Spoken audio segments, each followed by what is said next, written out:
Welcome to Rings and Realms Episode 3.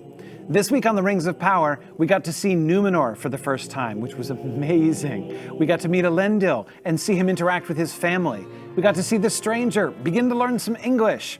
We saw the triumphant confirmation of one of my theories about Halbrand, and of course we got the near reveal of one of the big bad guys of Season 1. There is so much to talk about in this episode. Let's get to it.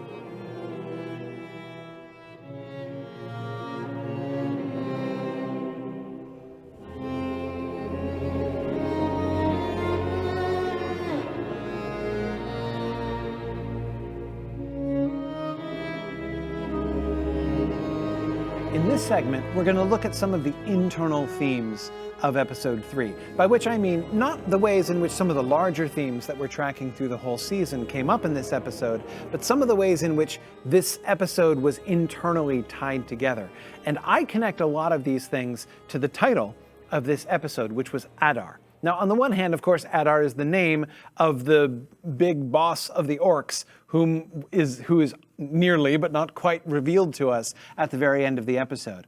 But the word Adar in Quenya means father. And I think that there were a lot of father figures that were in close focus in this episode. In fact, the more I began thinking about that, the more I realized that the father figures were really some of the things which emphasized the primary drama of this entire episode. Eärendil, of course, is really at the centerpiece, I think, of the whole Númenor story that we see in this episode. And what I mean by that, it's clear that in Númenor we have a significant cultural tension, right? There is the mainstream culture of Númenor, which is highly antagonistic to the elves, and which is highly sort of nationalistic, right? Promoting Númenor and not thinking about their old alliances or their old ways, right? They have, this is a relatively new departure from their old roots. But it's clear that there are some, as we would expect from reading Tolkien, there are some in Númenor who still recall that. And Eärendil seemed to me to be positioned right in the middle of that. And I think that we see this tension most clearly, the tension between his attempt to sort of toe the line and be accepted, remain accepted, not get in trouble in the current society, as well as remembering the older ways. I think we see that worked out really clearly with his family when he is acting as a father to his children, right? The conversation in particular between Eärendil and Isildur and Eärendil, his daughter, I thought really emphasized this, where we hear that not only is Isildur planning to deviate from the Númenorian mainstream plan, he's not going to go on and take his test to be a cadet at sea, right, which is clearly the path to acceptance within that society, and which Eärendil wants him to do. But you can see how Eärendil himself is torn. He seems to be advising his own children against his own inclinations. And in a sense, his children seem to be reflecting some of his own natural inclinations, what he really believes, not what he's telling them to do. So, for instance, we hear that his other son, Anarion, whom we have not met, has already gone his own way in some way that's not specified, and that Isildur seems to be looking to go in the same direction. So that tension within the Eärendil family seems to be a really important location for our trying to understand the nature of Númenorian society and the pressures of living there in Númenor at the time of the story. But now, even above all of this, looms another father figure in Númenor, and that's Tar Palantir the king. So the king of neither of the rulers that we meet, Miriel, the queen regent, and the other very powerful person, Pharazôn, neither one of them is ruling. Neither one of them is the monarch of Númenor. And so therefore, I was very excited when I discovered that because I believed that that meant that Tar Palantir would still be king.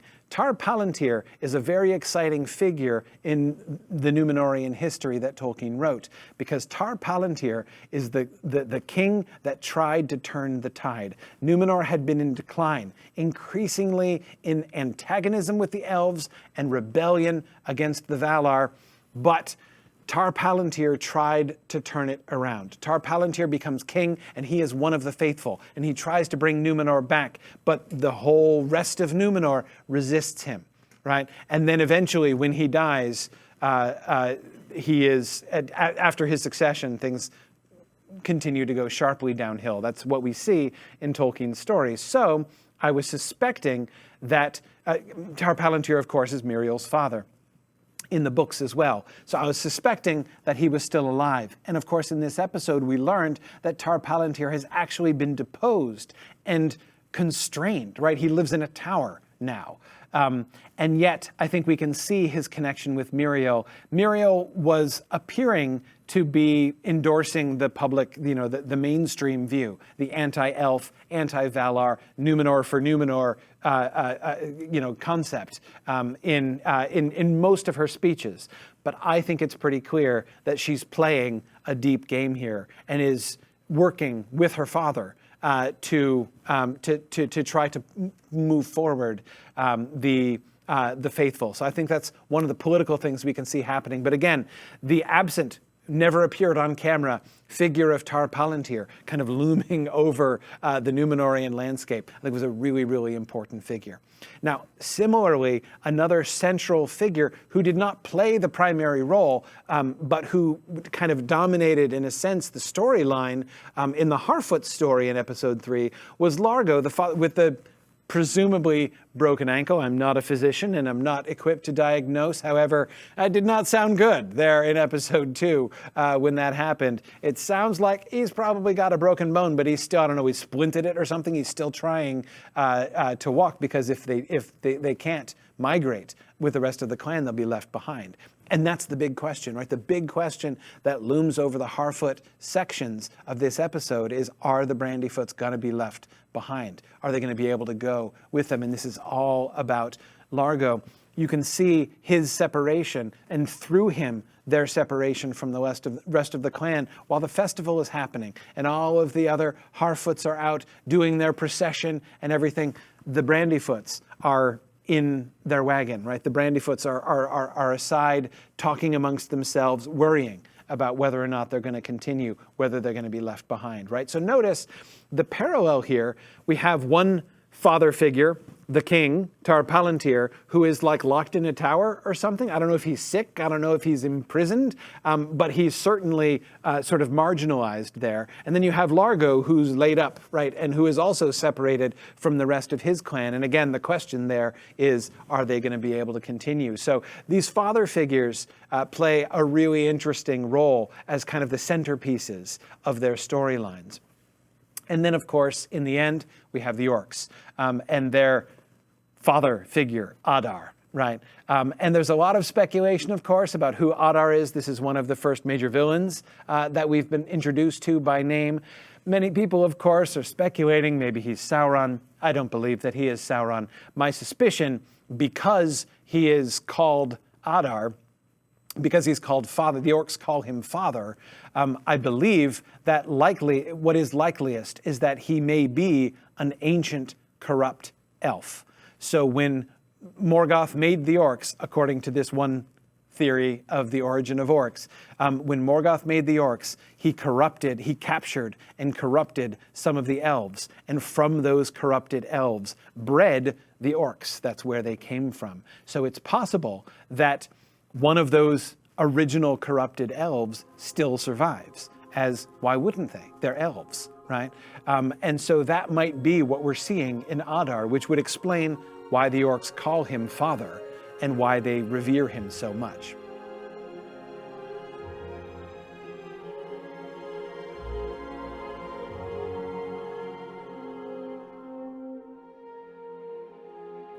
One of the things that really struck me about how light and darkness were played off each other in this episode was the orcs, right? So we talked about last time how one of the things that was consistent, darkness was associated with down below, right? Underneath the floorboards, underneath the ground, down into the sea, right? And of course, a great deal of the episode, several of this, the whole Eärendil section is focused on the orc tunnels as they're going through. But ironically, everything that we saw in that episode that took place in the orc tunnels, that dark place down below, was in the blazing sunlight, right? It was right at the edge of where the tunnel meets the open air as they were extending the tunnel, looking for something. One would guess perhaps Theo's sword is what they're looking for, but in any case, they were extending the orc tunnels. So you had. It was a very dark. Those are very dark scenes, of course, with torture and fighting and people dying, right? And yet again, everything was happening in the blazing sunlight. And I thought that it was a really interesting kind of reversal of our expectations of darkness and light as they have been set up. And the other thing that I thought that it mapped onto in a really interesting way was the reveal of Adar at the end, right? We've been shown how horrible the orcs are, looking at them torturing and toying with the elves. And then we find out who is this orc father figure, right, who's going to be revealed at the end. And we would expect him to be darker and more gruesome and more foul even than the orcs themselves. We didn't get to see him very clearly, right, as he did not quite come into focus there at the cliffhanger ending of the episode. However, what we did see of him showed that he, in fact, looks fair, right? Presumably, he feels foul, but he looked pretty fair. And I thought that was interestingly playing off all of this very unexpectedly brightly lit orc scenes, which were really in conflict with the darkness that was being depicted there. But the light and darkness theme has really been predominantly so far about Galadriel, and I think it's there again that we can see her pursuing. There was less talk explicitly about light and darkness in this episode, and yet the idea of her choosing which light to follow, to discern between the true light and the false light, I think was clearly in place here. And where we mostly see it with Galadriel is in her choice of human allies, right? So we know that she lays out for us, there are the two groups of humans. There are those who sided with the elves, and there are those who sided with Morgoth, right? And so it would seem clearly to map onto the humans of the light and the humans of the darkness, right, who were in the darkness with Morgoth. Now, but it's clearly not that simple. Even though light is explicitly associated with Numenor and the Númenorians, it's the land of the star, right? And yet there's clearly a lot of darkness there. There's a big question that looms over them. From the first moment she wakes up at the very beginning of the episode, Galadriel's first words about the Númenorians are saviors or captors. And that's the big question. Which one are they? Saviors or captors? By the way, notice those of you who know Tolkien's stories of Númenor will recognize those are exactly the two different postures in which the Númenorians returned to Middle-earth over the course of the history of the Second Age.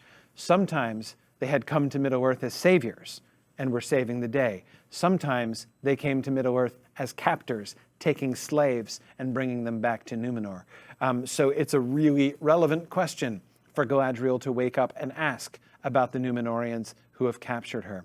But her decision in this episode is very much about the human allies. There's Halbrand, the representative of these men of the darkness, former allies of Morgoth, and Eärendil, representing the Númenorians, right?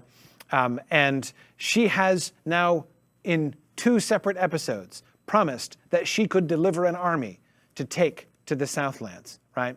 And so we're going to have to see how she is going to manage this choice of allies and whether she's going to end up following the true light or being distracted by the false light.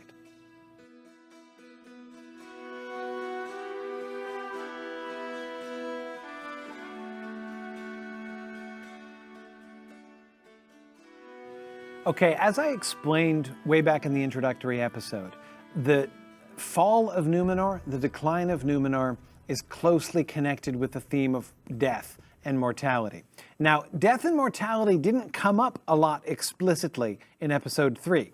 I'm still going to mention Númenor and Númenor's apparent rebellion against the Eldar and the Valar in this section, however, because, as I say, this is something that I expect to be developed more and more explicitly. They don't mention it right? But of course you wouldn't expect them to. When we're first seeing the civilization of Númenor and we're finding their antagonism to the elves and their antagonism to the Valar, they're not going to explain that initially. They themselves aren't going to explain it in terms of, they're not just going to say, well, we really wish we could live forever and we're bitter that we can't, so we're going to rebel like children, right? That would sound bad, right? The narrator, like in Tolkien's Akalabeth, can tell us that that's, the fear that really lies behind it. But they're not going to just come out and say it, right, in the opening episode. But I'm expecting that to grow as we move forward. But there was one moment in episode 3 that I thought was really, really fascinating, setting up this question of mortality. And that moment was the moment in which Eärendil and Galadriel are together looking at the tapestry in the House of Lore. We get this tapestry that shows Elrond and Elros, this tapestry which shows the choices of the half-elven. Elrond standing on the one side with the elves, and Elros, his brother, standing on the other side with the humans.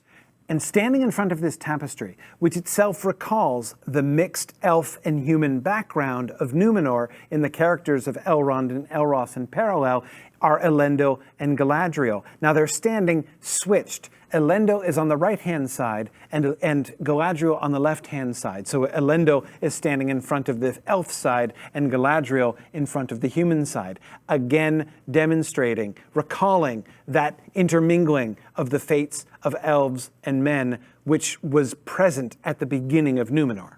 And of course, in that moment, that was the moment when it really struck home to Eärendil. He'd heard of Galadriel, right? She's apparently famous in Númenor. And yet it was only really in that moment when it kind of clicks for him, oh yeah, you knew Elros personally, the guy who is the founder of our nation thousands of years ago.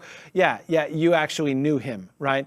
And so we get this glimpse into the sort of awareness, right? The awareness of the longevity of the elves and the swifter mortality of the humans in Númenor. So again, we didn't see that really coming to a head. We don't see the evidence of that underlying their rebellion, but I think we're being prepared for that there, especially from that scene.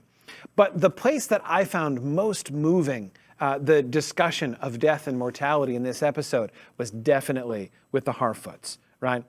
First of all, we of course got that catalog of the slain, catalog of the dead Harfoots, right? Which included, of course, if you noticed, I believe, all of Poppy's family. When you listen to the recitation of the names, it sounds like Poppy's parents and then 3 siblings, I think I counted. So Poppy seems to have been part of a big family, all of whom have died, and she's the only survivor. So death is very present in a very personal way, even apart from the Brandyfoot's concerns that they too are going to be left behind and might not survive, right? But remember, in the festival that leads up to, that sort of concludes with the reading of the names. Oh, and I almost forgot. There was also that, did you catch that moment when Sadok Burrows, the senior hobbit, the sort of wise man figure of the clan, reads who I believe to be his own wife's name? There was that moment where we see his face close up when he reads the name of a woman, I think it was Daffodil Burrows, which I suspect of being his own wife. So again, we were seeing the memory of death very personally among the Harfoots. But there were 2 things that were at play there that seemed to me really, really striking in thinking about the issue of mortality, generally speaking. One was the procession during the festival, when Sadok would say, "Nobody goes off trail," and then everybody says, "and nobody walks alone," right? And they kept chanting that back and forth. Nobody goes off trail and nobody walks alone. This is like the creed of the Harfoots, right? And notice how within that creed, within that those repeated phrases are balanced 2 different things, right? One, the affirmation of unity, right? We are all together. We all stick together. Nobody walks alone. But at the same time, nobody goes off trail. You better, it's a prohibition. You better not go off trail, right? Because if you do, you're going to be left behind. And so although there is this affirmation of life, this affirmation of unity, this affirmation of togetherness, there is also, even within that creed itself, a memory, an acknowledgement of separation, of loss, of death itself, right? And once again, even more poignantly, I think that this tension is demonstrated to us when we're hearing the list of names. Do you remember what all the Harfoots said? The sort of ritual response with which they were sort of toasting and remembering the memories, right, of the dead Harfoots that have been left behind, right? Left behind is used as a metaphor for death, right? We're going to read the name of the left behinds, meaning the people who have died, the Harfoots who have died before, right? But remember, there's an almost ironic acknowledgement of this when when Sadoc reads the names of those left behind. The crowd responds, "We wait for you," which, as I said, to me suggests there's a real tension there, because of course that's exactly what the clan did not do. They have been left behind because the clan didn't wait for them. Now, many of the things described, I mean, there are a lot of them accidental deaths. It sounds like Sadoc's wife was killed by wolves. Poppy's family died in a landslide. So it's not like they're all just like abandoned on the side of the trail or something. But the Brandyfoots are very much afraid of being abandoned on the side of the trail and having their names therefore stamped among the left behinds, as Marigold says. So it's, but again, in the memorial moment, right, within that festival moment, they say, "We wait for you," by which they mean, we remember you. That remembrance is this way of sort of transcending mortality, holding alive, keeping alive the memory of those that have passed, right? They don't literally wait for them.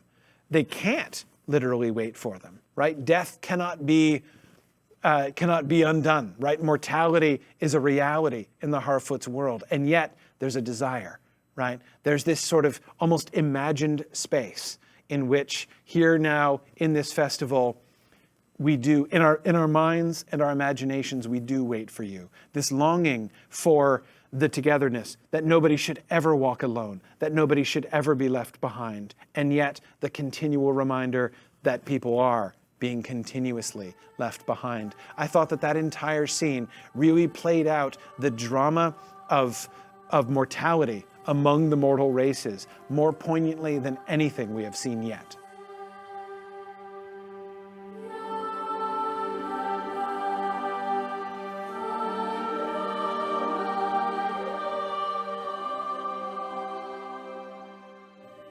Now, we don't make much progress in the healing department in this episode, but one of the things that we do see is the ongoing movement of people in pain, right? First, we learn of Poppy's grief. We discover that Poppy's an orphan and is dealing with the continuous suffering of the death of her family, right? This is a new healing thing that we discover the need for in this episode. But I think the two major figures that I would focus on are Largo and Galadriel, which I think form a fascinating parallel during this episode. Largo, of course, is suffering from his probably broken ankle.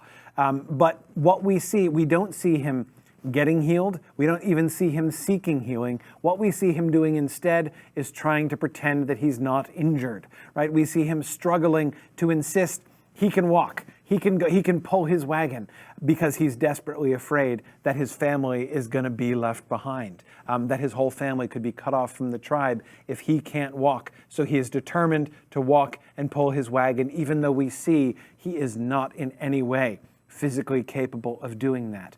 And all of this seems to me to form a clear parallel externally to what we see happening with Galadriel internally. Galadriel is still carrying the pain. She is still not in a good place. Galadriel needs healing as Elrond perceived, and as we see more and more examples of, more and more reason to believe. A lot of people disliked Galadriel's actions when she was introduced to Miriel, when she appears before the Númenorian court. Galadriel is angry at the Númenorians. She is resentful of the Númenorians. But I think there, again, we see her suffering. We see Galadriel's pain.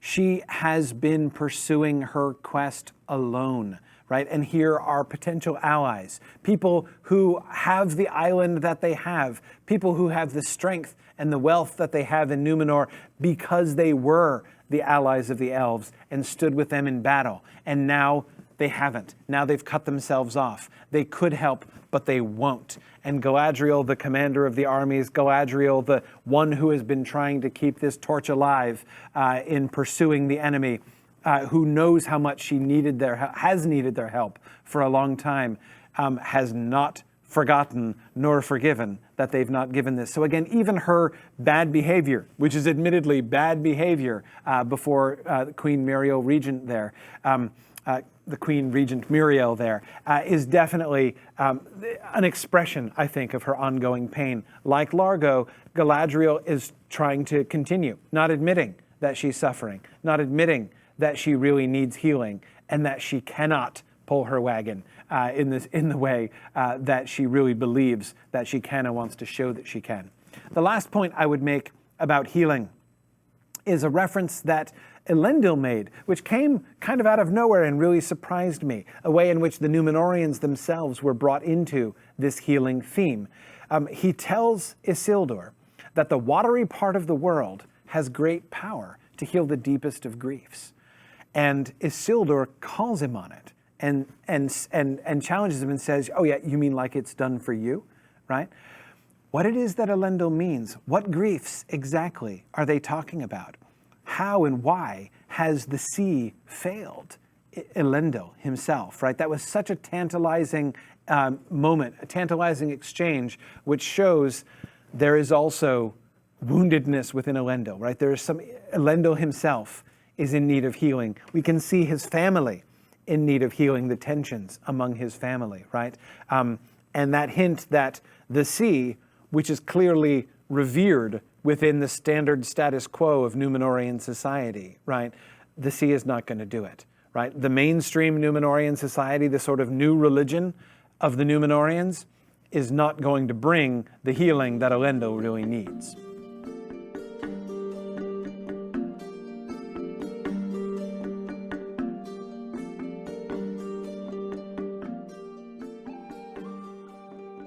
Now, clearly, in the middle of the friendship theme in this episode, we have one of our big new characters, Eärendil, whom, as we learn during the episode, whose name means elf friend. And this is a really important thing. The element of elf friendship in not only Eärendil's name, but in Eärendil's character has been an absolutely essential part of the whole idea of Eärendil from the very first time Tolkien invents the character. The character of Eärendil comes in as Tolkien had the idea of the last alliance fighting against Sauron at the end of the Second Age. And he knew he was going to have the High King of the Elves and a king among humans. He didn't even have the backstory worked out. But he wanted to name the human elf friend, right? And so that began this whole thing. And Tolkien wrote multiple stories that involved this central figure called Eärendil, or called elf friend, even beyond his sort of regular Middle-earth writings. So anyway, this idea of elf friendship and the way in which Eärendil, as the leader of the faithful, those Númenóreans who are still remembering their alliance with the elves and their allegiance to the Valar, this is clearly a really, really central thing. We see Eärendil's character himself in crisis in this episode, as I've talked about before, right? He doesn't really want to come out to everybody, to be revealed as, in his heart, one of the faithful, even though it's pretty clear that he is. That moment when he discloses himself to Galadriel, when he's acting as her captor, but then speaks to her in Quenya, saying, "You're not hated by everyone, my lady," right? Beautiful, beautiful moment, this sort of turning point in Eärendil's character. So that's going to be a really essential thing, and I really enjoyed the relationship between Eärendil and Galadriel. That combination, not only of friendship, but even this sort of parental role, even towards Galadriel. He had that paternal moment when he told her, when he said that wonderful line about how his daughter runs fast and his son runs blind, and her eyes bore a striking resemblance to both of them. Remember that? I love that. So we can see him wanting to help her, wanting to correct her even, again, being in that parental role. And yet, at the same time, he also acknowledges she is ancient, she is legendary, she is experienced, and he's this small, local, recent mortal guy, right? So the dynamics of that friendship were really fascinating, and I am so excited for Eärendil's character and Eärendil's character development over the course of the entire show. I think he's strong right now. I think he's going to be awesome by the end of the show. Of course, we also had the friendship between Galadriel and Halbrand, which operates on a different kind of level. Now, let me just pause for a second to acknowledge, I know there's a lot of rumors, there's a lot of speculation, there's a lot of anxiety among Tolkien fans who are wondering whether or not there's going to be a romantic relationship between Halbrand and Galadriel. My own personal sense of that from watching episode 3 carefully, I think there's clearly some tension there, right? There's clearly some attraction there that kind of lends a little bit of spice to their interactions, the interactions between Halbrand and Galadriel. But I myself do not believe that Galadriel is going to end up falling madly in love with Halbrand. Should Halbrand fall in love with her, I wouldn't be surprised, as really quite a large percentage of people who meet Galadriel in the Fellowship of the Ring fall in love with her, so that's, I think, to be understood. But I don't expect Galadriel to be falling head over heels for Halbrand. We'll see. I'll be surprised and not particularly happy if we do see that happen. But as I say, I'm not really expecting that. But their relationship, I think, is interesting, especially when we had that sort of parallel between her growing relationship with Eärendil and her slightly longer established friendship with Halbrand. Watching those two as sort of foils for each other, those two relationships as foils for each other, I think is going to be interesting to see. Of course, the friendship between Poppy and Nori was a really core element, I thought, of this episode. We saw several instances of it, one of them going out on a limb for the other. But of course, all of that was made most poignant by the fact that when we learn that Poppy is an orphan and that she has been essentially taken in to the Brandyfoot family, and I could not help but remember the reference that Poppy made when she was giving Nori a hard time for taking in the stranger when they were pulling him in the wagon back in episode 2. And Poppy makes that reference to how Nori, takes in baby eagles with broken wings, right? Remember, Nori's like, that was one time, right? But clearly, there's another time when she took in a stray, right, who needed a family, and that's Poppy herself. So those lines become much more poignant in retrospect when we begin to see that new piece that was fit in here in episode 3. And of course, finally, the culminating reference to friendship, the sort of central and explicit reference to friendship, was with the stranger, right? This new footing on which we see the stranger interacting with Nori, in particular, of course, and the rest of the Brandyfoots as a whole. The disclosure of the stranger, the near exiling or decaravanning, which I kind of love, right? Exile implies you're banished from the land. You have to have land. You have to have boundaries in order to be exiled beyond the boundaries, right? So to be decaravanned, right? To be removed from the caravan.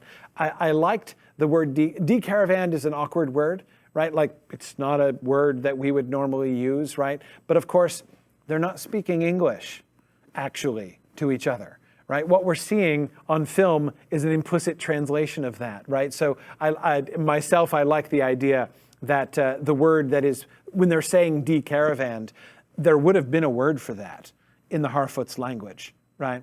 Clearly, there would have been a word that meant to be removed from the caravan, not left behind, but like left behind on purpose, right? And we don't have a word for that in our vocabulary. So this kind of, awkward word was cobbled together, right, for the translation, for the script, which was decaravanned. But anyway, the stranger comes in, and we see him not only speaking English, but we see him in touch with his surroundings. He was completely engulfed in trying to first just comprehend his surroundings, and also seemed to be consumed with this one idea of those constellations, right? That which seemed to be connected to his purpose, to his destination. But now we see him watching his surroundings, listening and paying attention. We see him in the distance. I loved the reversal of that, where we've seen the the Harfoots hiding and peeking around things and watching other people. And instead we have the Harfoots themselves in their ceremony and the stranger peeking around and watching them, right? I thought that reflection was pretty neat. But in the end, he comes and offers his friendship, right? And Nori walks towards him and accepts his friendship and declares, as she had declared herself his friend back in episode 2, now she declares him to her family to be their friend, right? So this seems to me a very promising footing for the relationship between the stranger and the Harfoots in general and the Brandyfoots in particular moving forward. And of course, it's possible that the stranger will turn out to be the Dark Lord all along, and this will all be a horrible, cruel ploy, but I still don't believe it.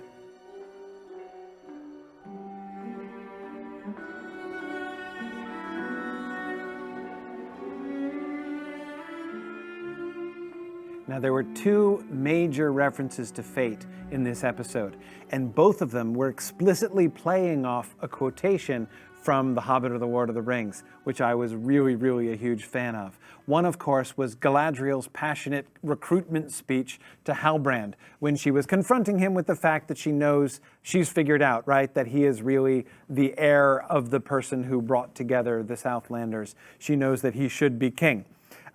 And she says that our meeting was not a chance meeting. This is really interesting, of course, because chance meeting is a phrase, a hyphenated word, as I described back in episode 0, that Tolkien uses a lot to describe a meeting which appears to be by chance, but which is not by chance, which is the work of providence, which is the work, apparently, of fate.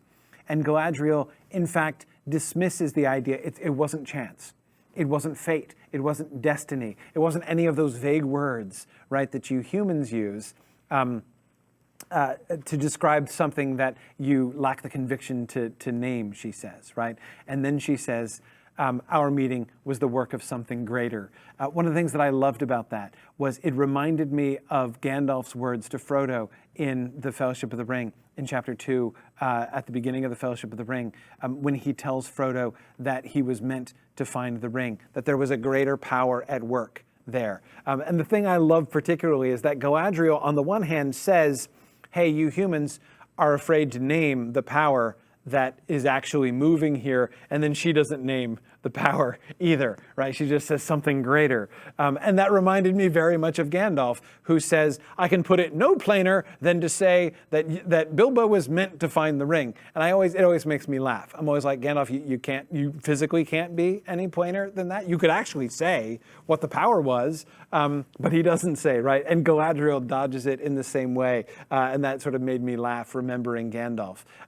But the one which was actually a much closer quotation, and which I thought was really, really powerful, was once again Nori. Nori's the one who really prominently introduced this theme of fate back in episode 2, when she was talking about how she felt that she was meant to find the stranger for some reason that she doesn't understand, right? There's some purpose there. There's this path laid before her, right? Now, she and her stepmother, Marigold, get into an argument about this, right? Where she says she does not think that this was an accident. And Marigold objects, right? Marigold says, do you think you've been touched by the stars?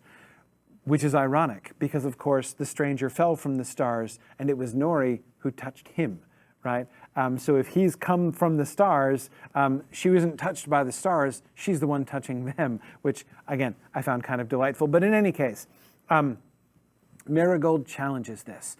And then Nori says something interesting. Nori says, I know I'm just one little Harfoot in a grand, wide world. And of course, those of you who remember, this is a near quotation of a very famous line from the last paragraph of The Hobbit. So let me read you a little bit of that for context, because I think it's very interesting in the context of this passage. Gandalf, of course, at the very end, the very last chapter of The Hobbit, is talking to Bilbo, and they're specifically talking about his luck, right? The very remarkable good luck that has pursued Bilbo through his entire adventure. And Gandalf says, you don't really suppose, do you, that all of your adventures and escapes were managed by mere luck, just for your sole benefit? You are a very fine person, Mr. Baggins, and I'm very fond of you. but you are only quite a little fellow in a wide world, after all. Now, notice what Gandalf is doing here. There are two ideas that he's challenging, right? One is that Bilbo's adventures were all arranged merely by luck. And the second is that they were arranged for his sole benefit, right? Neither one of those things is true. It was not arranged for his sole benefit. He was a part of a much larger story. But it's also true that it was not arranged merely by luck, which is the other thing that Gandalf seems to be pointing to, right? And so when Nori says she's only one little Harfoot in a grand wide world, she acknowledges, I know I'm not important. I know I'm not special, right? But nevertheless, she perceives, right? Like Bilbo did not necessarily, she perceives that there is something to do, that she is part of a greater story. It is a grand wide world, and she is only a little Harfoot, and yet she has a role to play. And these events which seem to have been happening by chance, her happening to be right there when the stranger landed, right? But her choice to take responsibility for that is something that she's supposed to do. And I think here we begin to see that there is clearly going to be the development of this theme of it being small hands that move the wheels of the world, as we saw in the Fellowship of the Ring. So when Elrond says that in the Council of Elrond. So I'm going to be interested to see how that continues to develop. But once again, Nori is really at the center of the Fate theme.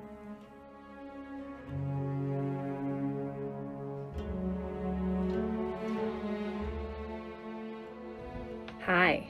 So this week's episode was real interesting. I have to say, this was the first episode where I had some real niggling problems with some plot points that I hope we can dig into in Other Minds and Hands this week. But just some really basic things, like the Harfoots are brutal, just leaving them behind and things like that I want to kind of dig into a little bit.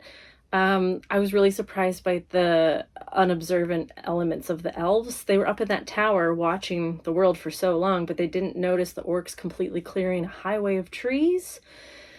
You know, just a few things that I found a little problematic. But I don't really want to focus on that stuff because so much other stuff happened this week that was so exciting and really interesting.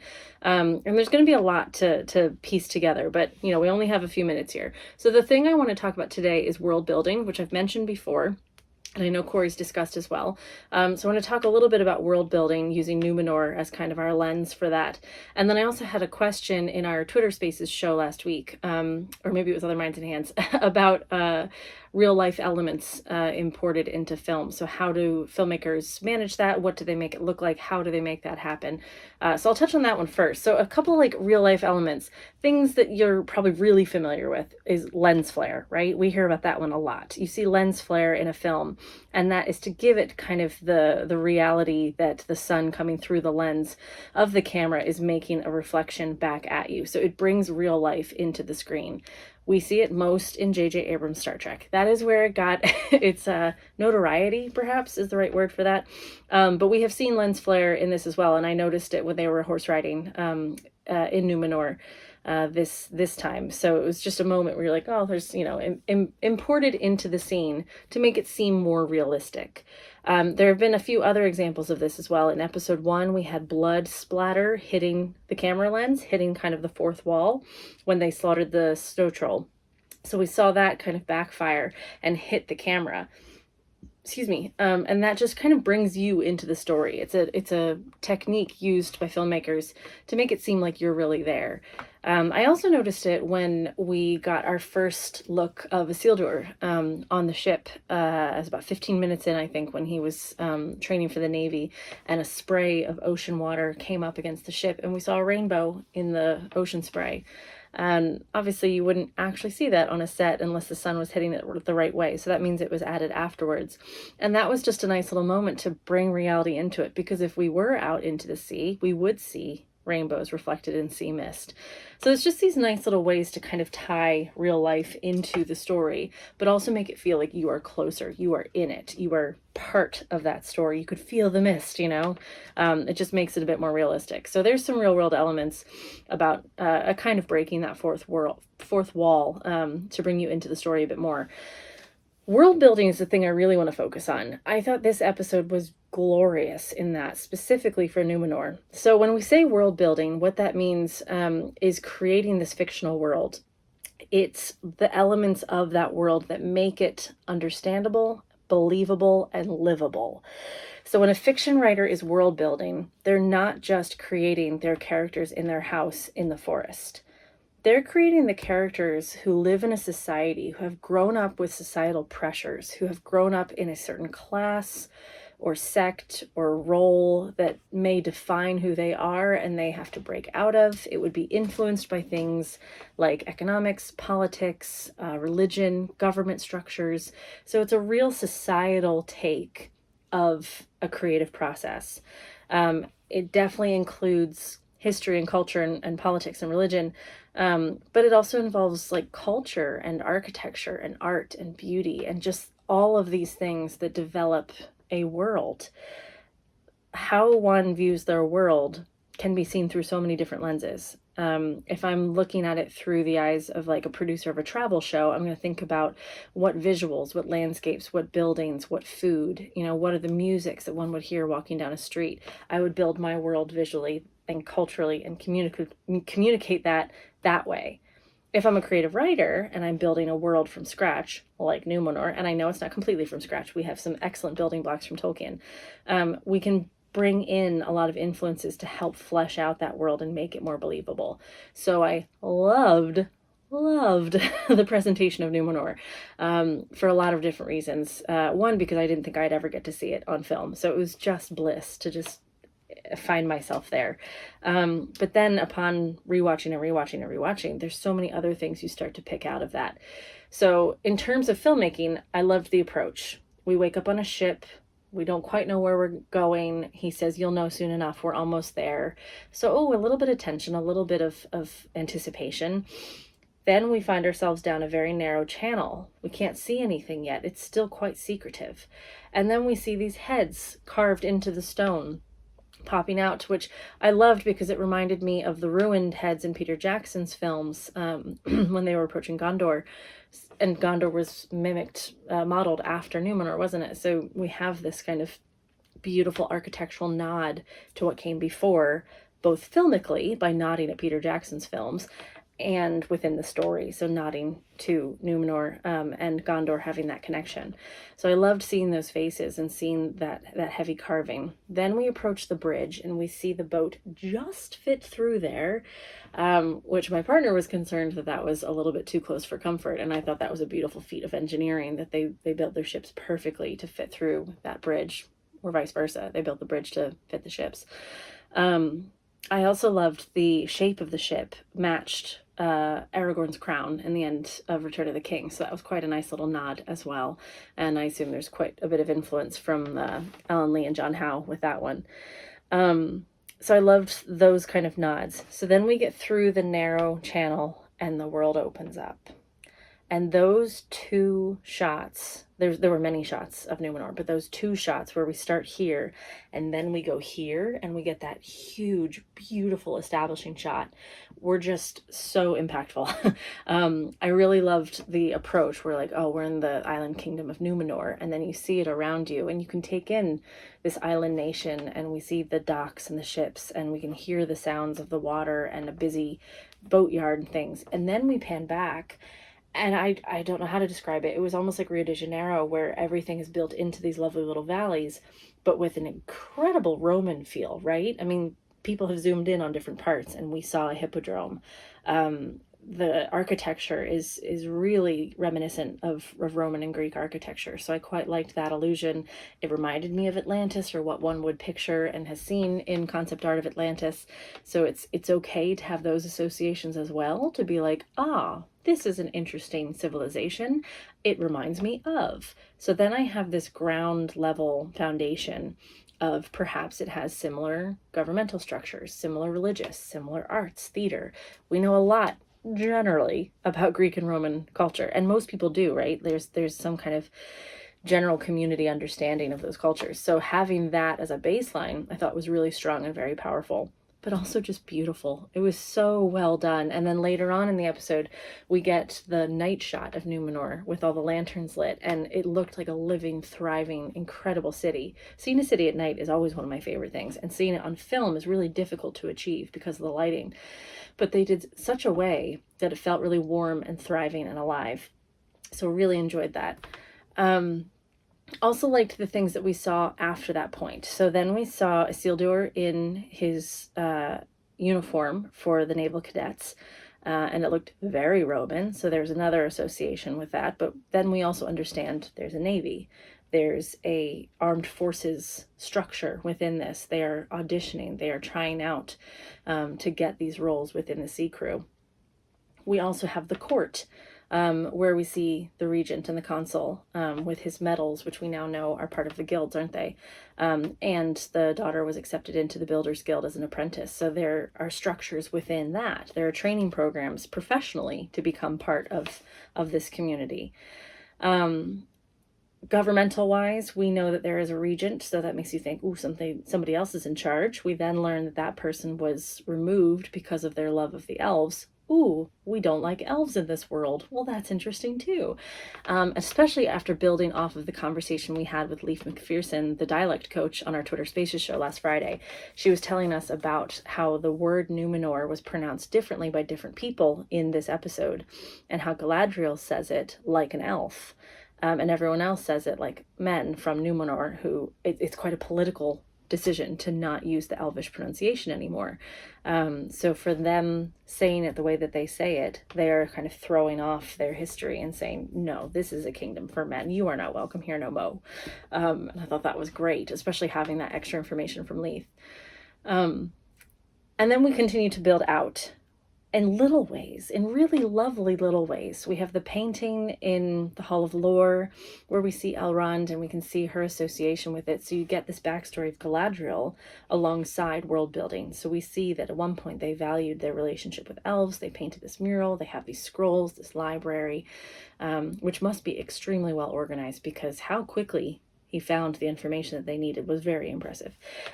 So we have this kind of nod to the history that came before, while also building out Galadriel's story. She was around when this was founded. She knows the people that were involved in the key origination of the land. Then we also have some kind of sweet, light little moments. When she's walking through town, first of all, she's floating from rooftop to rooftop, which I thought was actually pretty good CG. There were a few moments of CG that just looked a bit video gamey, but I thought that was pretty nice. And it shows her abilities as an elf, but also shows us the structure of that town. And then as she's walking through, we see a little bit of that puppet play starring Galadriel. So she's something of a big deal, right? She's legendary. So us taking that in, we start to get a little bit more of an understanding of her backstory. And I think that also helps me understand where she is in her life. A lot of people are like, oh, she's so angry, she's so petulant. Well, this is where she is. She's an angry war leader. She is a bit petulant. She's a bit impatient. She's very singularly focused. So we have to live through this Galadriel so we can get to the steady ruling monarch. And there's an arc there, and it's going to take us 5 years to see it. So we have to lay some pretty dramatic groundwork. So she starts off as sharp and petulant and determined and focused, so we start there and we have somewhere to go. But I liked that we got to see kind of the Galadriel of legend as well. Another thing I'm curious about, I saw some discussion on Twitter about the only thing they saw in ruins were the pillars around the white tree at the very top. And is that kind of a sign that they're letting the elvish things decay? And I thought that was really astute, really nice observation. I don't have an answer for that.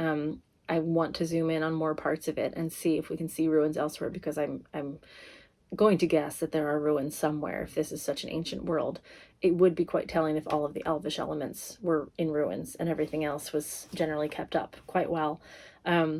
But yeah, so I mean, that's scraping the surface, but these are really just kind of top notes of what we can infer from one look, right?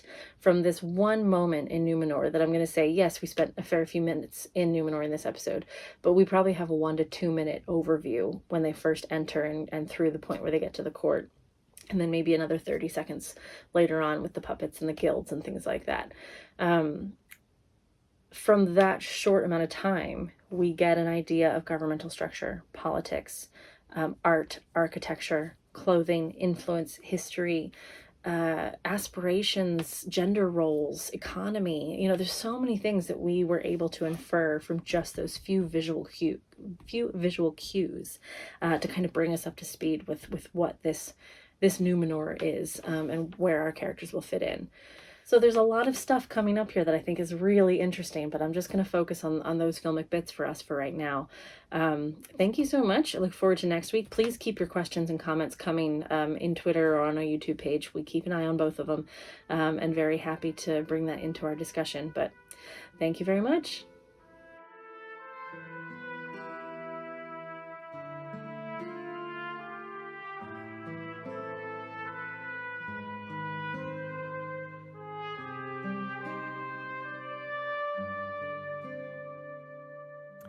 One of the big concerns that people have had for a long time about the Rings of Power show was how they were going to handle the time compression. The actual events of the Second Age that are depicted in the show take place in Tolkien's chronology in a couple thousand years. And we knew that they were not going to try to cover a couple thousand years worth of material in the show. They were going to compress that into the time frame of one single generation of humans so that they didn't have to introduce brand new characters between every episode as the mortals kept dying of old age. So we knew this was going to happen, but there were big questions about what kinds of effects this would have on the story as a whole. And the biggest issue, the number one thing that people have been concerned about with this, is Númenor and the decline of Númenor, which takes place over a very long period of time. And the question was, how are you going to capture that? There seemed to be two options, right? One was to compress the decline of Númenor itself. That is to say, to go from everything's great in Númenor and everybody's happy and obedient and well-adjusted to things have gone completely downhill and are now on the verge of collapse within the course of one generation. That would be one way to try to do the decline of Númenor in that sort of compressed timeline. Another way to do this would be to just jump in near the end of the story. So to have the decline have been going on and just know that we're jumping in to the last generation. Now in episode 3, it became clear that they have chosen the second of those two options. And so one of the things that this has meant for a lot of viewers in response to episode 3 is that they've had to adjust. Many people were assuming they might try to do the first one. So they've been looking forward to seeing on screen the entire progression, the entire decline from Númenor in its glory at the beginning of the show all the way down the road towards the final decline of Númenor at the end. And so some people have felt disappointed because we're not seeing that entire trajectory. Now, there are trade-offs in either direction, right? It's going to be hard, it would be hard, rather, to really make the decline convincing if it happened almost overnight, right? To see the same generation of people go from the one extreme to the other extreme might be kind of hard to sell, I think. But of course, the trade-off on the other side, if all we see is the very tail end of the Númenor story, are we going to really be able to capture what came before? How are we as viewers going to really be put in contact with the glorious Númenor that was, and from which it declined, and which we'll never really get a chance to see? Now, of course, we've only begun to see how they're going to try to work that out. But it's extremely clear that, it's funny, one of the things that actually has sort of confused people most is not how much they've deviated from the timeline, but how much they've stuck with it, right? In the first 2 episodes, there were very few clear markers. There were some vague markers, but very few clear markers about how much time had passed, exactly what year in the Second Age is it. A lot of people have been sort of looking in their Appendix Bs and looking at the tale of years and trying to figure out where exactly in the history of the Second Age is this show happening. And very little in the first 2 episodes made that obvious, exactly where that was. But now here in episode 3, we got a clear indication. Muriel, the Queen Regent, says that Númenor has been, in opposition to the elves, right? Elves have been unwelcome in Númenor ever since the days of her grandfather's great-grandfather. Now, her grandfather's great-grandfather was Adunahor, which is indeed the first king of Númenor to take his name. All the kings of Númenor used to take their names in the Elvish languages. He was the first one to not do that, and in his time, the elves became completely unwelcome in Númenor. So this is exactly correct. They've taken this directly from Tolkien's chronology, and so there we have it. What we see happening, therefore, in the cues that we've gotten here from Númenor tell us, first of all, exactly how they're going to do the compression. They are showing us the tail end of the Númenor story. They're showing us a Númenor very much in decline already, with tension clearly between the faithful, whom I believe to exist, though we haven't clearly seen them yet. Eärendil is still trying to hedge his bets. Miriel, she's not yet Miriel, she's not yet the queen. Miriel, the queen regent, is still, playing her cards pretty close to the chest too, I think. But I think that we're definitely seeing that tension. Pharazôn, who is there, who is the great counselor that we met briefly in episode 3, has not yet risen to power, has not yet claimed the kingship as, according to Tolkien's story, he's going to do.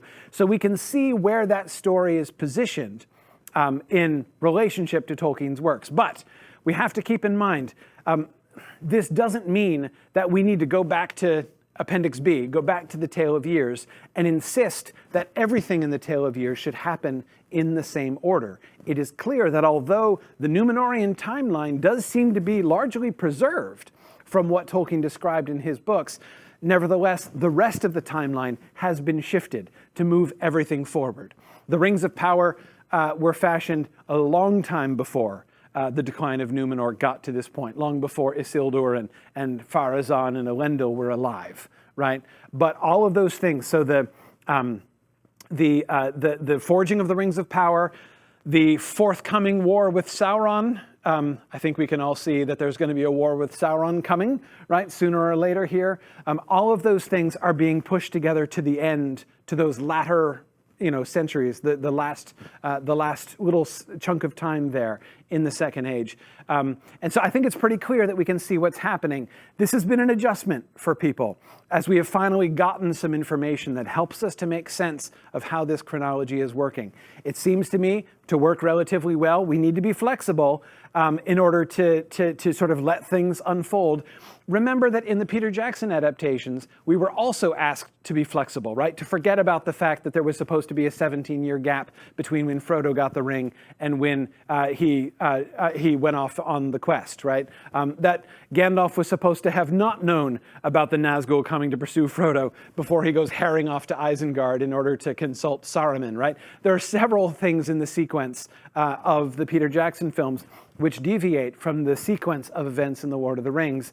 The movies asked us to roll with that. The show is asking us to roll with this too, to understand that they're bringing the Rings of Power plot and these other things forward into those last parts of the Second Age in order to make them align and have their stories intermingle with the story of the decline of Númenor and the war with Sauron and these other things that we're going to be seeing, and then ultimately to the last alliance, I think, in the end.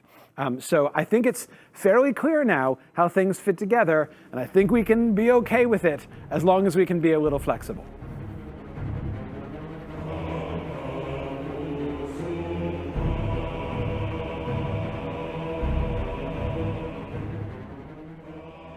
Now, one of the primary pieces of progress that we got in episode 3, as far as the larger plot was concerned, was Galadriel figuring out that sigil of Sauron that she's been talking about since the beginning of episode 1.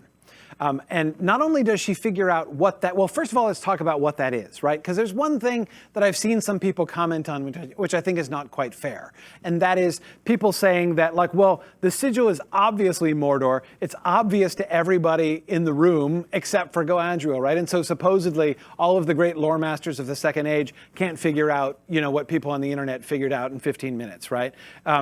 That, I think, as I say, is quite unfair. And let me talk a little bit about why, right? So, yes, the sigil represents the mountains of Mordor, right? And this is what Galadriel discovers in episode 3, that it's not just a sigil of Sauron, it's a map, right? It's a map of Mordor. Again, this was kind of obvious to a lot of us. I mean, maybe you didn't think about it or didn't notice it at first, but as soon as you see it, it's completely obvious, right?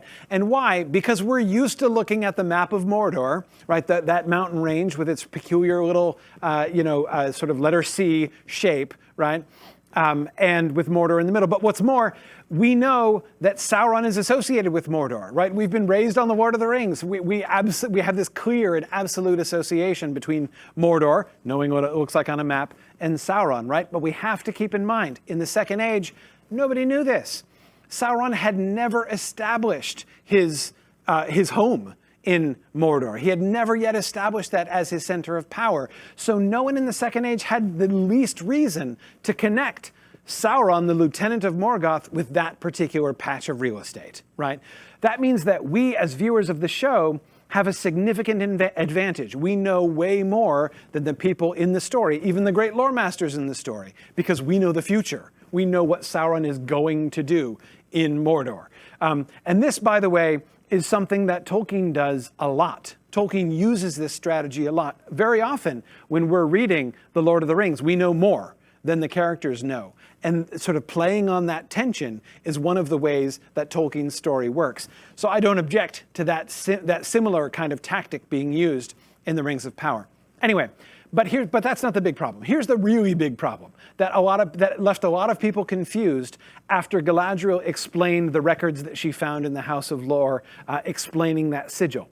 What she learned is that this was a map that Sauron had left for the orcs and for everybody to congregate. This was his backup plan for when Morgoth failed, when Morgoth was destroyed, and he was going to step up and become the leader of the bad guys, the chief bad guy on Middle-earth, right? And a lot of people said, wait, hang on. He was carving that sigil in the flesh of Finrod Felagund, right, back in episode 1, right? And Finrod, Galadriel's brother, has that carved on his flesh, which means that Sauron, was supposed to be making these plans, centuries, potentially, before Morgoth is overthrown? How would that sequencing work? And I think there's actually a pretty clear answer to this. And it's because Sauron was a bad guy. That is to say, Sauron is not just a loyal, faithful follower of Morgoth. Sauron follows Morgoth because Morgoth is stronger than he is, right? And he believes that Morgoth is going to win. Over time, Morgoth gets weaker and weaker until eventually he's overthrown. This, I believe, to be not lost on Sauron. And it is the nature, what defines being an evil character, right? How you get to be labeled a bad guy in Tolkien's world is that you are selfish, self-centered. You are seeking your own gain at the expense of everybody else. So Sauron is not going to be unfailingly loyal to Morgoth. As time goes on, and especially as Morgoth begins to get weaker and weaker, he's still very strong, but way weaker than he was, right? It makes perfect sense to me that Sauron would be increasingly trying to feather his own nest. And I think that this even maps onto what we can see in the Silmarillion. Midway through the Silmarillion, Sauron sets up on his own as this new little local Dark Lord, right? And sets up and calls himself Thu the Necromancer, right? And that, of course, is exactly the time when he kills Finrod in the Silmarillion. So that seems to me to work really well, that there would come a time when Sauron is already Sauron's a planner, right? And he's going to start setting things in motion so that eventually he is going to be the big bad in Middle-earth. And by the way, I think if time had gone on and things hadn't changed, he might not have waited for Morgoth to be overthrown. The time might have come when Sauron might have wanted to at least set up independently or even tried to rival Morgoth himself. I don't know if it would ever have come to that, because Morgoth was pretty huge. But nevertheless, that Sauron would be trying to play his own game, and even to have begun playing his own game well before the fall of Morgoth, tracks perfectly well for me, for what we know about him and what we know about how the bad guys operate in Tolkien's world. Now, we see several other really cool things. I want to mention 3 other things really briefly that I wanted to make sure that you noticed, because they're pretty cool. One is the ring text that we see. When Galadriel takes that ancient text that's marked in the Black Speech, and she interprets it for Eärendil and explains it, right? And she explains it to Halbrand as well. If you notice, It's hard to see because it's black writing on a black piece of canvas or skin or whatever that is, right? But you can see it's in a ring, right? There's the Mordor sigil in the middle, and then there is the black speech writing in circles around it, which looks, of course, much like the text on the One Ring, right? The famous circular ring inscription that we're very used to seeing. It's not the same thing, right? But it's a really interesting hint that shows Sauron is already thinking in this direction, right? It's almost like a foreshadowing.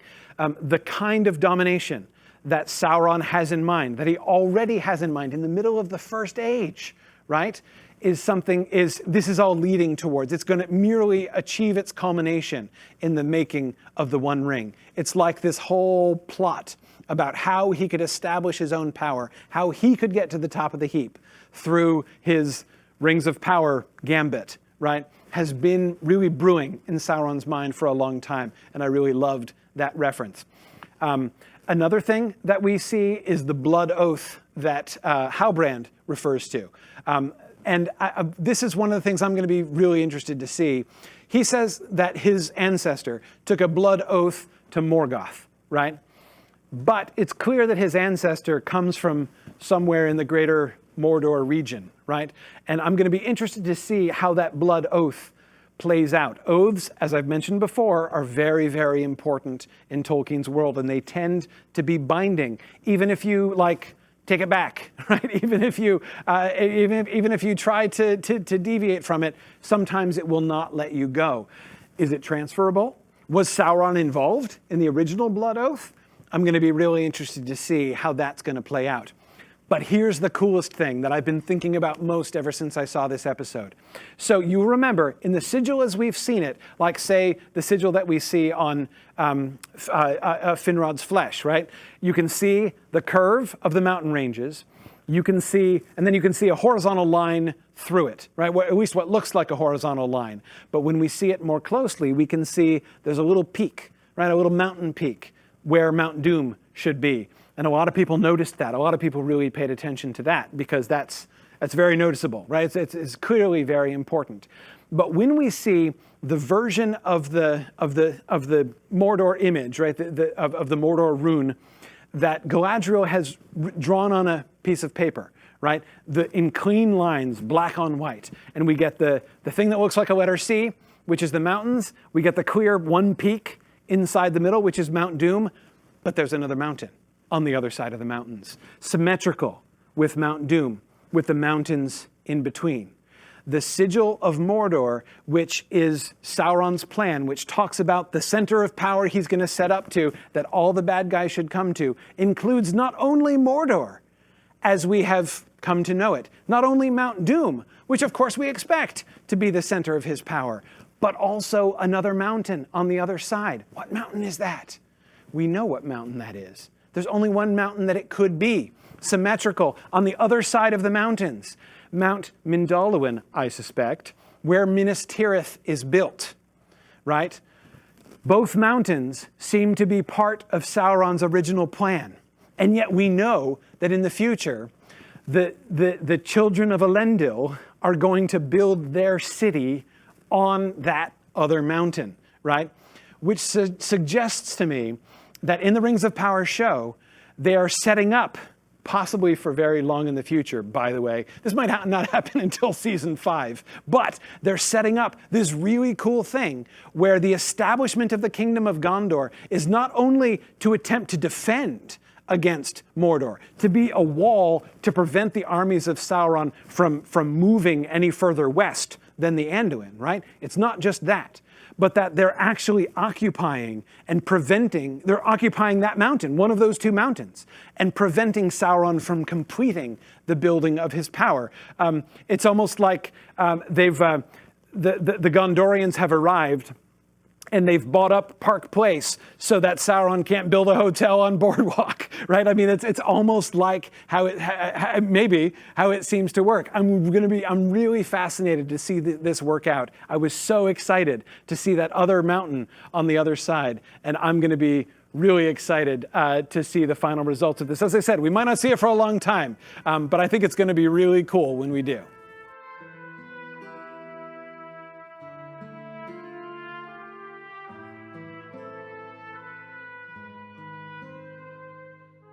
One of the most important characters in all of Tolkien's stories is Eärendil. In fact, Eärendil is the character that began all of Tolkien's stories.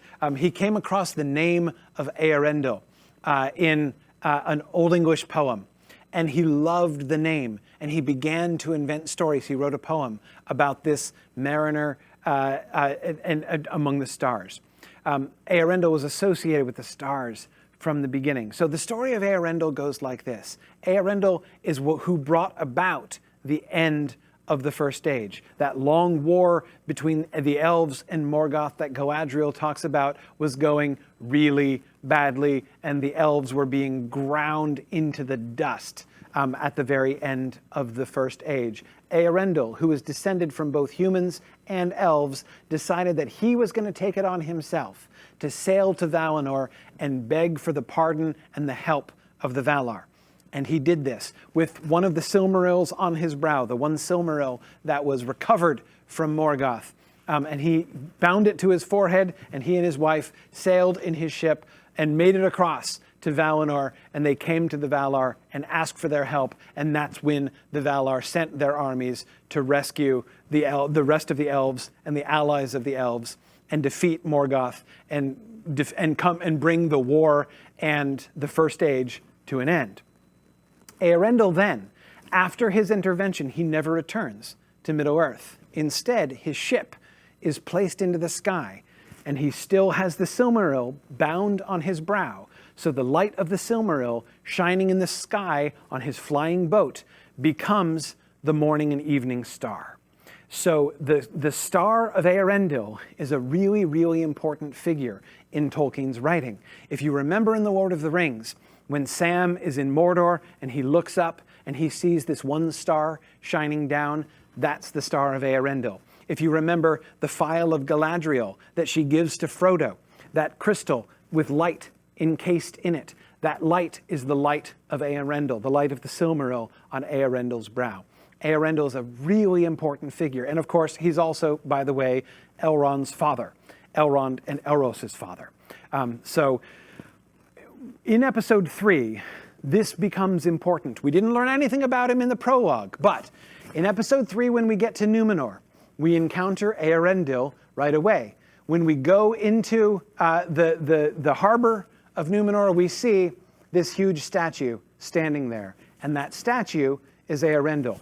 Look at his posture here, right? Here's Eärendil standing. He's holding a sword, but he's holding the sword down, showing that the war is over. Fighting is ended, right? The sword is out, but it's no longer being wielded, right? And his other hand is extended like he's giving the gift, right? The gift of Númenor itself. Remember that Númenor was called the island of the star, the land of the star. Galadriel mentions this in episode 3.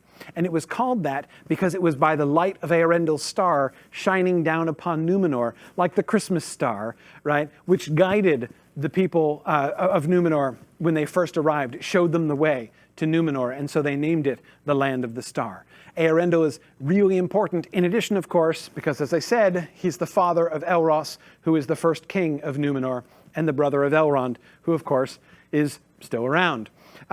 So this is, it's fit that we should remember Eärendil, and Eärendil is a really interesting figure in the course of Númenor as we see it in this episode, because, of course, he was about the uniting of elves and men, right? Arguing the cause of both elves and men.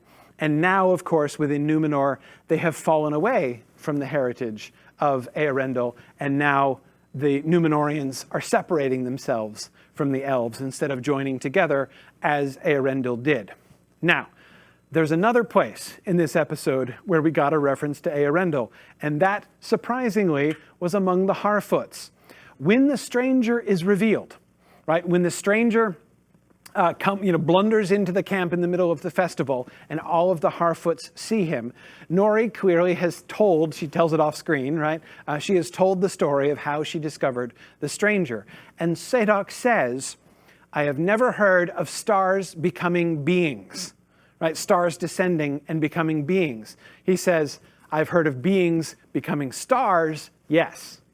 And that would appear to be a reference to Eärendil. this is really interesting for several reasons, right? One, it's interesting to hear that the story of Eärendil is apparently told in some form or other, such that it is remembered by Sadok, the wise man of this clan, right? I don't know in what form the story of Eärendil has come down among the Harfoots, but that there should be some memory of a dude who became a star is all by itself a really interesting piece of information that I would love to kind of learn more about. I would love to hear the Harfoot version of the story of Eärendil. That would be a really cool. So if I could make a request, awesome appendix. Could we get that, please? That'd be fantastic. Just a little request. Anyway, but here's the other thing that's really interesting about it. The other thing is that it establishes a kind of parallelism, right? The stranger has come down from the stars, at least, again, apparently, within the consciousness of the Harfoots, right? That is the situation. That's how Nori and Poppy talked about it. That's how Sadok talks about it. That's how Marigold, Nori's stepmother, talks about it, right? As sort of the stars coming down. Sadok says that doesn't happen. That's a thing that's never happened. The stranger...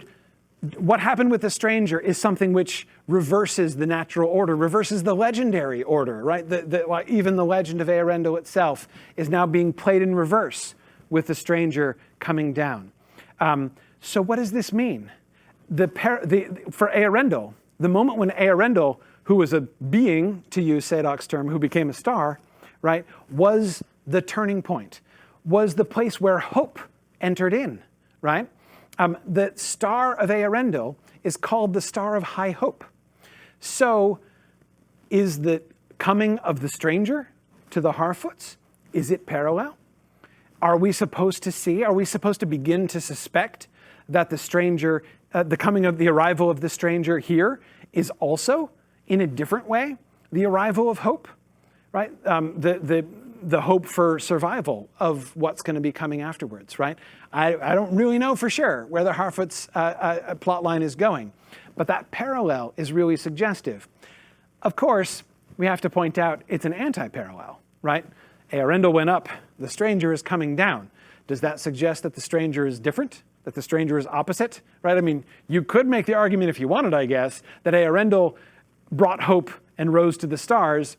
Maybe the stranger descends from the stars and is going to destroy hope or something, right? So people who think that the stranger is Sauron would probably prefer that reading, right? But I think not. I think that just as it is a reversal, but I think the reversal is all about the direction to Valinor. The Eärendil story is about the people in the mortal world, right? The people in Middle-earth reaching out to Valinor to ask for help.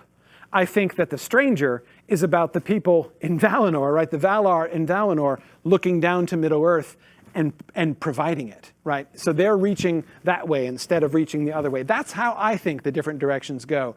I still think that the stranger is a wizard sent from Valinor, sent in order to provide hope and to help the Harfoots and to help the Harfoots to accomplish whatever it is the Harfoots are going to accomplish for the good of the world.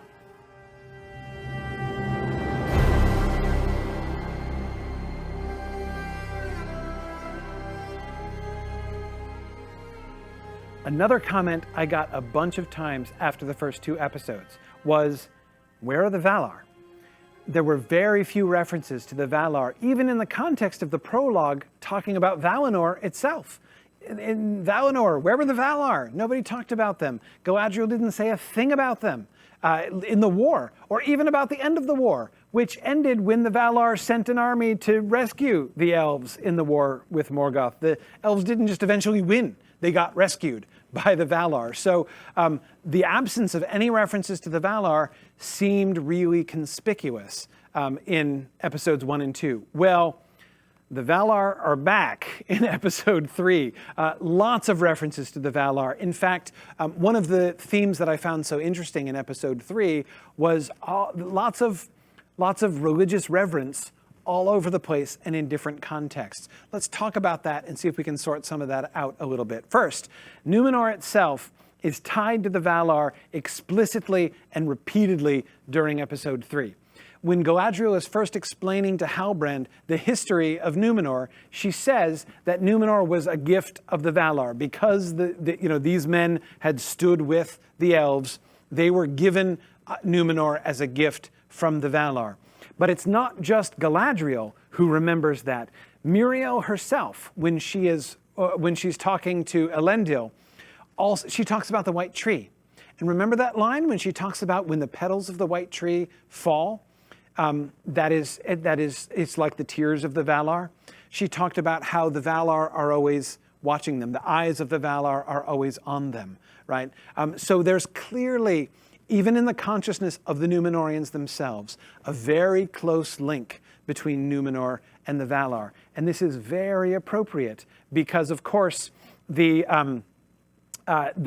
ultimately, the rebellion that the Númenorians are working up to, they're already on their way there, but the rebellion that they're working up to is going to be a rebellion against the Valar themselves directly. So I was really hoping we were going to get more Valar when we got to Númenor, and we absolutely did. Now, one side note, by the way. The prevalence of the references to the Valar, not only in Númenor, but even from Galadriel herself in the context of talking about Númenor, convinced me of something that we didn't have any context for in episode 1.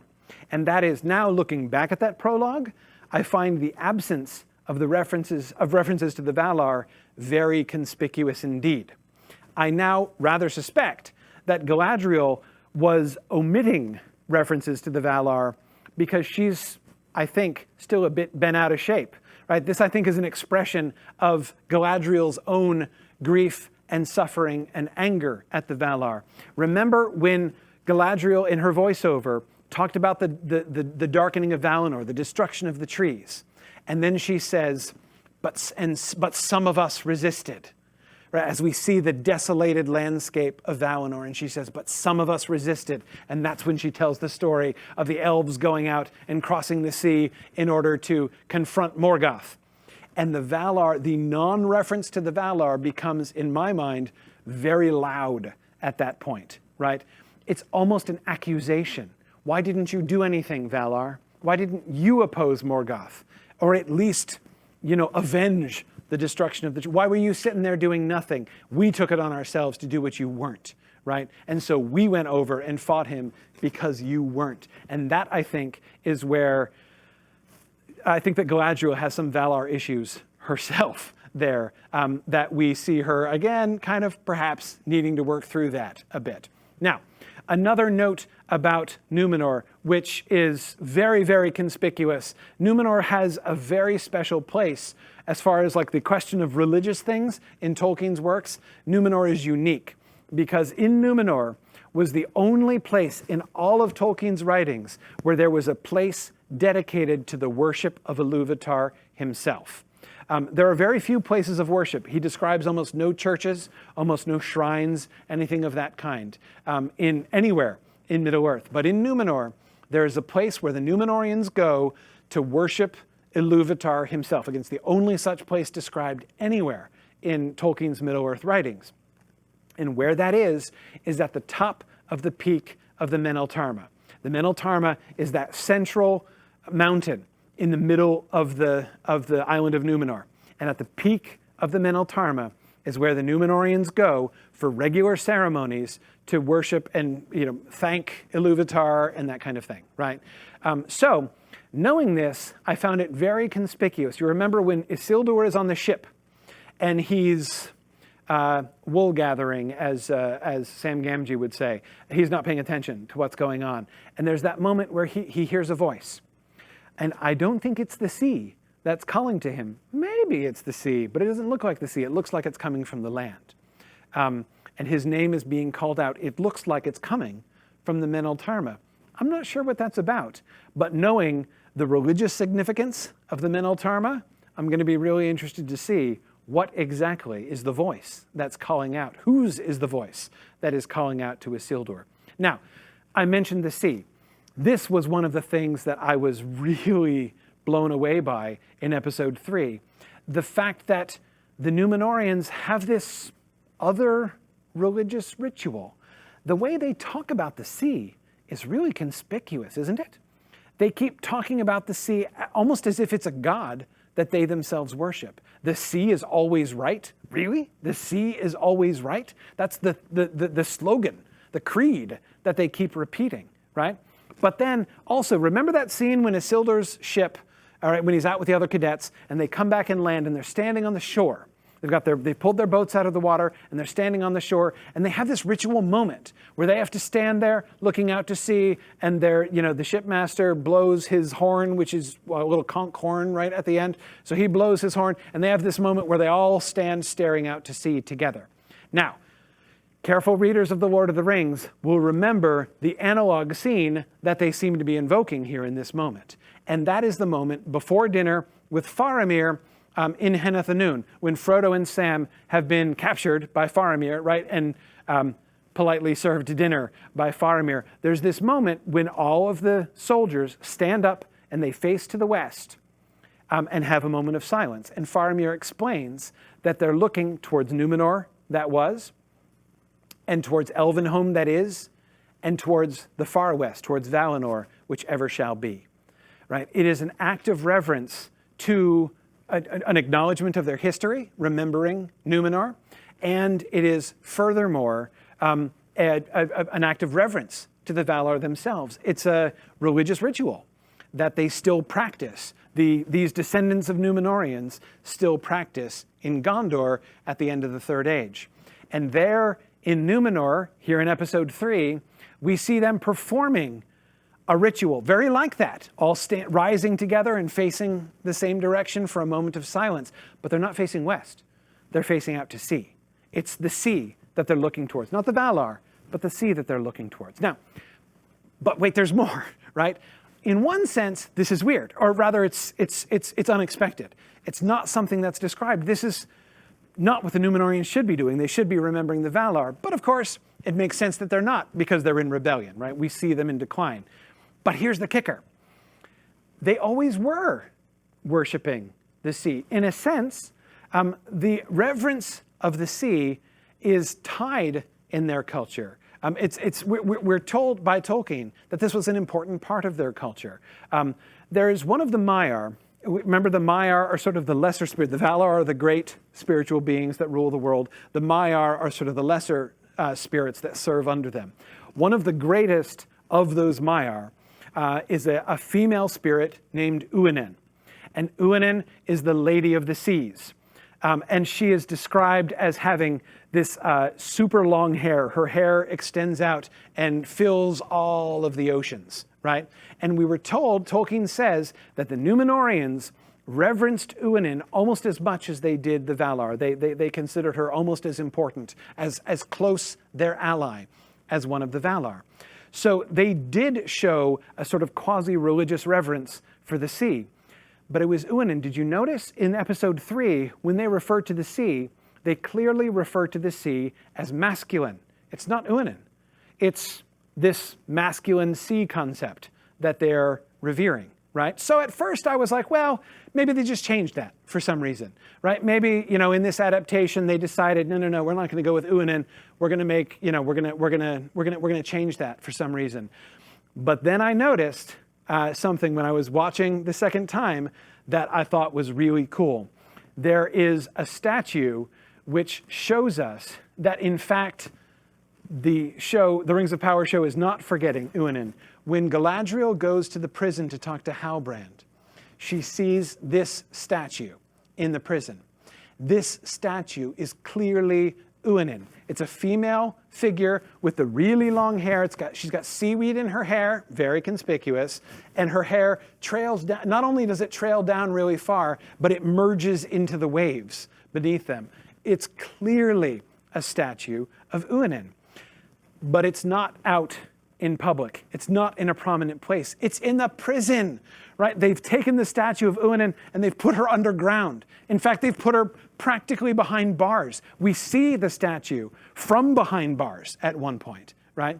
So clearly there is a memory that the show is well aware of the reverence of Uinen. And the conclusion I draw from all of these things is that in this ritual reverence for the sea, that kind of increasingly creepy repetition of that frighteningly totalitarian phrase, "the sea is always right," right? Is, I think, clearly supposed to be a kind of perversion. As they left the Valar behind, as they turned away from their old beliefs and their old alliances, they developed this similar but new sort of religion or quasi-religion, which is clearly endorsing the role of the state and the sort of new nationalistic image of Númenor that others, and Pharazôn in particular, are going to be championing as we move into the latter stages of Númenor's life. Now, there's one other place in the episode that we see reverence towards powers being emphasized, and that surprisingly is among the orcs. The orcs show not just fear, but reverence, even worship towards Adar, their leader. Remember the elves, the captain of the elves who are now all captured, right?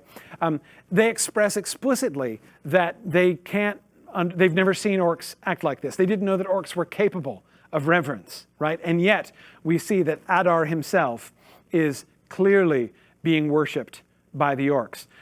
I think that this is significant because one of the things that Tolkien talked about Sauron and his rise to power is that he used cult worship a lot, whether it was cults to Morgoth or whether it was cults with himself as the god that he was getting people to worship. That was a major part of his routine in establishing his dominance. I expect that to be something we're going to see quite a lot of. And so I think that this religious reverence of the orcs towards Adar is sort of our first taste of the way in which Sauron is going to be taking and manipulating religious worship in order to establish his kingdom.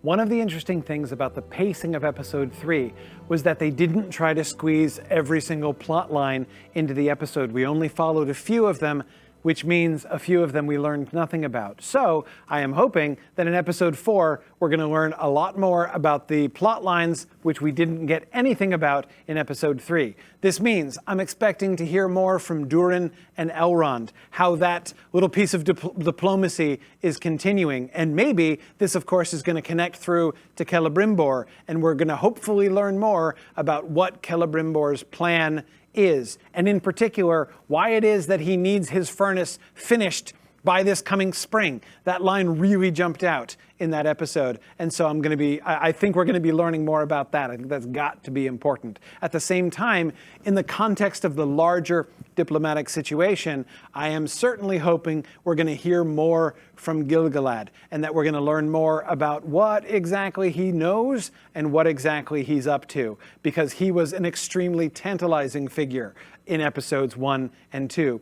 And then finally, of course, we didn't hear anything from Theo and Bronwyn in this episode. Now, I think it's possible that means when we return to Theo, maybe we'll catch him in the middle of like a Nazgul training montage, and we'll be able to see how much closer he is to becoming a Nazgul by the next episode. I'm kind of joking there. Unlikely to move that fast. Again, I'm worried about Theo. I remain worried about Theo. But we'll see what continues to happen with them. I expect that Bronwyn and Theo are going to be following Bronwyn was really taking on a leadership position among the people in her town there, in slaying the orc and leading them out of town. So I expect that when we finally return to begin some war, some defense of the Southlands that Galadriel, I believe, is going to be leading, I think it's going to be Bronwyn who's going to be connected with them. So Halbrand coming into that situation led by Bronwyn is where I think we're going eventually. So seeing Bronwyn leading those people is one of the things that I think maybe we'll see in episode 4 as we continue. In any case, man, there's still so much from episode 3 that I didn't get a chance to talk about. I said almost nothing about Eärendil and his whole scene, his whole set of scenes. I said very little about Eärendil, who's one of my favorite new characters. That's Eärendil's daughter. I'm not really sure where she fits. I have a bad feeling about her acceptance from the Guild of the Builders, but I don't know for sure where that's going. So I'm going to be interested to talk about that more. Anarion, right? Oh man, in one point of the episode, I thought it was confirmed that Anarion was being cut from the show. And then he gets alluded to later on. It was like a roller coaster for fans of Anarion. Didn't get to talk about that much. Didn't get to talk about the Stranger and Fire. Didn't get to talk about the puppet show. Man, so many more things still to talk about in episode 3. So I hope that you will join me and Maggie at Other Minds and Hands on Thursday afternoon at 4:30 p.m. Eastern Time. We will be doing Other Minds and Hands every week right before the next episode drops. So it'll give you a chance to come and discuss with us the last questions that you have and the stuff that you're still thinking through about episode 3. In addition, we have a new feature. We have a place on Reddit where you can go to participate in text discussion on a Reddit discussion board. The Reddit in question is r/LOTR on Prime. So if you join us there, there are some sticky threads for each of the episodes of Rings and Realms. So if there are questions that you have or you want to talk things over more with people, those are great places where you can discuss some of the things that we raise in this show. Thanks for joining us, and I look forward to seeing you guys again next week. Bye now.